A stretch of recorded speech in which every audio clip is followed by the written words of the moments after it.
A paz do Senhor a todos. A paz do Senhor Jesus. Irmãos, hoje a gente começa 1 Pedro, do 1 ao 5, e 2 Pedro, capítulo 1, e Salmos, capítulo 119 e 120.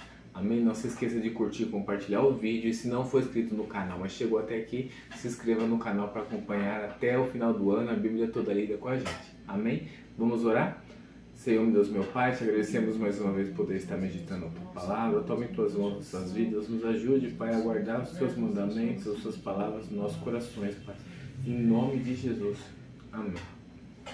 Irmãos, 1 Pedro, capítulo 2,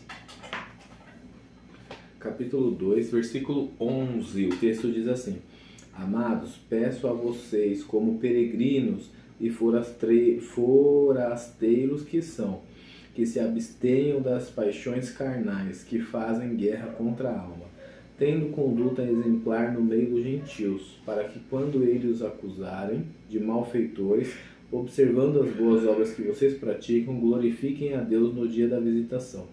Por causa do Senhor estejam sujeitos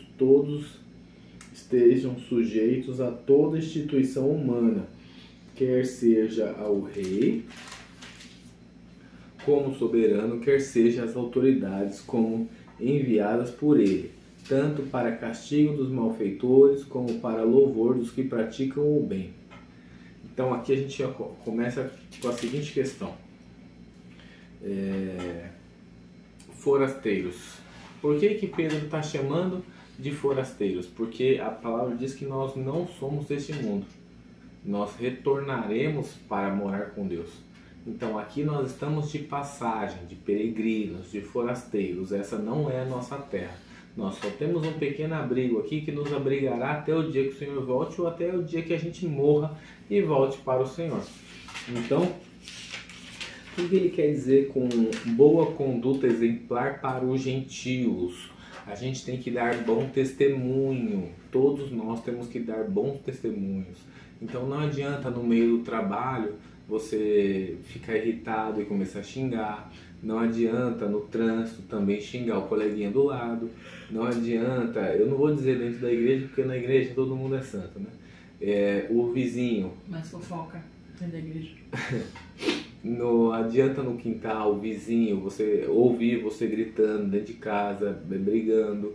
Não adianta você ir para a igreja, mas dentro de casa você coloca um funk para escutar, um pagodinho. Não pode. A gente tem que dar bons exemplos. Nós não podemos ceder às paixões carnais que abstêm ou conflitam com a nossa alma, que tem que ser dedicada a Deus. Então nós temos que dar bom testemunho, mesmo que forçados.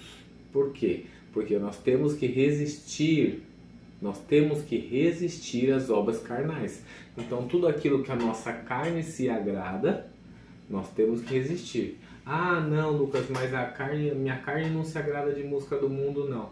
Então, né, normalmente a gente, quando escuta uma música do mundo, a maioria das pessoas sempre se pega assim. E às vezes o pé, às vezes a mão, e às vezes, né, não é a melodia que chama, como é que eu posso dizer? O ritmo, às vezes, né, contagiante, às vezes não precisa nem ter uma letra. Então, isso às vezes faz com que a gente dê mau testemunho, porque sempre vai ter alguém observando. Paulo mesmo diz que nós somos uma carta lida pelos gentios. Então, os gentios, por exemplo, eles não querem conhecer o Deus da Bíblia, mas eles acabam conhecendo o Deus da Bíblia através de nós. Então, qual Deus você está apresentando para quem te observa? A questão aqui toda é essa. Que Deus que você apresenta? Que Deus que você representa? Né? Nós somos... como é que fala? Nós somos colonizadores. Nós somos colonizadores aqui. Então, nós estamos aqui para anunciar. Somos representantes de Deus. Então nós temos que ter essa boa conduta a todo custo. E se necessário for, aqui continua dizendo que a gente tem que ser sujeitos a toda instituição. Ou seja, nós temos que ser sujeitos ao nosso líder. Nós temos que ser sujeitos ao nosso chefe, ao nosso presidente, ao nosso prefeito, certo? À polícia, certo? Aqui fala até, ó, ao rei ou quer seja autoridades enviadas por ele. Hoje a gente não tem mais rei, pelo menos aqui não no Brasil. Então nós temos que andar debaixo da autoridade do nosso presidente, que às vezes manda uma polícia para cá, uma polícia para lá. Às vezes temos que ir no cartório, assinar um documento. Então todas essas instituições de autoridade nós temos que ser sujeitos. Por quê? Porque é assim que a Bíblia manda que a gente seja. Então, sonegar imposto. Ah, eu não vou pagar imposto porque o governo é ladrão. Tá errado. Você tem que sim se sujeitar.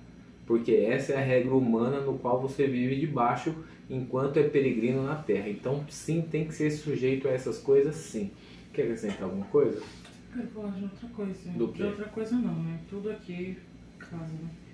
O 2:1. Portanto, livre-se de toda maldade, todo engano, toda hipocrisia, toda inveja e todo tipo de difamação. Como bebês recém-nascidos, desejem intensamente o puro leite espiritual, para que por meio dele cresçam e experimentem plenamente a salvação, agora que provaram da bondade do Senhor. Pode falar. Eu achei muito interessante o versículo 2. Aqui Compara o leite puro do bebê com a nossa vida espiritual, que tem que ser pura. tem que ser pura, O que acontece? Por que esse exemplo? Esse exemplo aqui é porque é o seguinte: se a gente pega um leite de caixinha, por exemplo, e dá para o bebê, ele vai vir com impurezas, ele vai vir com produtos industrializados, ele não vai ter todas as vitaminas que o leite materno tem, né? Então a gente vê, eu vou continuar seguindo a mesma linha de raciocínio. A gente vê diversos bebês recém-nascidos que não têm amamentação materna e ficam doentes frequentemente, continuam magrinhos, às vezes nem saem do hospital porque não estão se amamentando, né? E isso é um problema. E aqui a palavra faz essa comparação justamente porque se a gente vive só naquilo que é raso ou naquilo que é industrializado, que é aquela palavra que ela é projetada para te causar um impacto, isso é um problema. E isso a gente tem muito hoje, né? A palavra projetada para te causar um impacto. Então, algo que eu sempre digo, né, você é minha testemunha, por exemplo, assim, eu estou estudando a palavra. Se Deus não falar comigo aqui e não falar comigo no caminho, eu chego na igreja e não quero abrir minha boca. Eu sei o que eu tenho que falar. Eu conheço a palavra. Eu sei que se eu pegar um texto aqui, sai um texto aqui, e se eu quiser eu ainda coloco alguma coisa que vai causar um impacto. Porque eu já manejo bem a palavra como Paulo manda, que a gente tem que manejar bem a espada. Mas a gente tem que entender que a gente tem que andar debaixo da graça de Deus. A gente é dependente da graça. Dito isso, Paulo diz: tudo que eu aprendi até aqui é considerado esterco. Não me serve para nada. Eu dependo da graça. Ah, Paulo, mas você não sabe? Sei, mas não vou usar. Eu vou usar o que Deus mandar usar. E se Deus não mandar usar, é melhor ficar de boquinha quieta, boquinha fechada. Justamente para não levar as pessoas a cometerem esse pecado, né? Então, aqui a gente sempre tem que buscar aquilo que é puro. Ah, mas o irmão, vou dar o exemplo das igrejas hoje.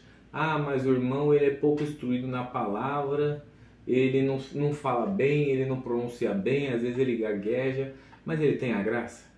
Se ele tiver a graça, vai firme, porque Deus vai andar com ele. Agora, se ele for muito bem instruído, muito bem formado, muito bem alinhado, você precisa pedir para Deus te dar o discernimento do Espírito para saber se ele está com o Espírito mesmo, porque é muito fácil de convencer, né? A própria palavra diz que a boca fala aquilo que o coração está cheio, mas o coração só se enche daquilo que os olhos veem. Então tem até um ditado do mundo que diz: o que os olhos não veem, o coração não sente, né? Então, se a gente não... perdi a linha de raciocínio. Se a gente vê essas coisas bonitas, às vezes enche os nossos olhos e às vezes não tem nada de Deus ali. Só tem uma pessoa boa instruída, bem instruída na palavra, que não se preocupa se Deus vai ou não se Deus vai ou não estar participando daquilo.